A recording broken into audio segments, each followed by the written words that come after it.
Hey, check it out, it's MediaShinobi, and today we're going to be reviewing the anime series Grimgar of Ash and Fantasy. So in this world, our group of characters wake up with no memory of where they came from or why they're here. Unlike the other animes where you wake up randomly and you have knowledge of what you're going to do, like, oh, you used to play video games, and I'm going to go to the world with the angry goddess and conquer it.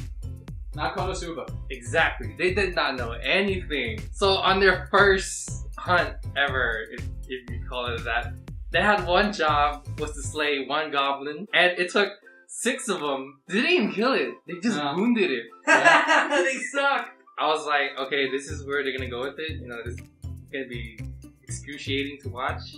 But over time, they got better. But I was like, okay, they're getting into things. And then, BAM! One of the characters died, and everything just went south. Okay, let me guess. I didn't watch the show. I want to guess who died. Who do you think died? Can I get a hint? His character death? Okay, it's a he. Okay, there. Fuck. If I have to really pick, Why?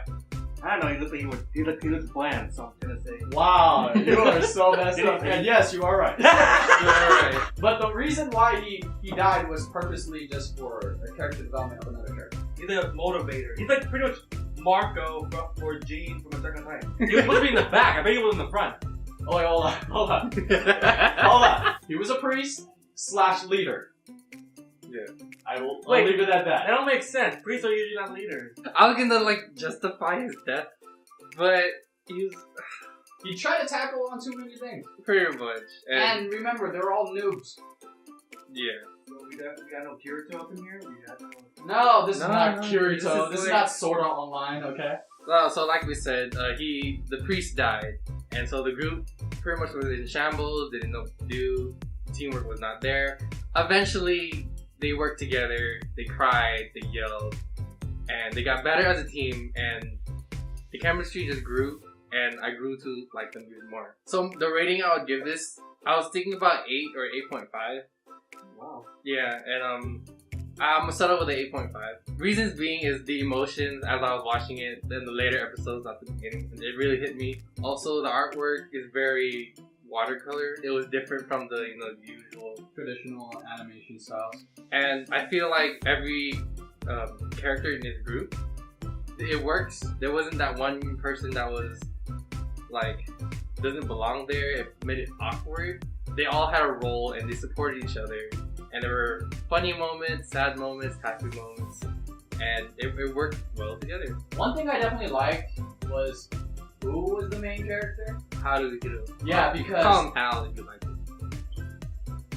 so Haru, basically his role was a thief. You don't really see that as a main character often, and I liked how he was transitioned into the main character. I mean, he was obvious to begin with that he was going to be the main character, but like Chris pointed out, the moment that he died, the role of leadership transferred to him. And the reason why he was so vague on what characteristics were good about Haru was because he was going to have to figure it out on his own.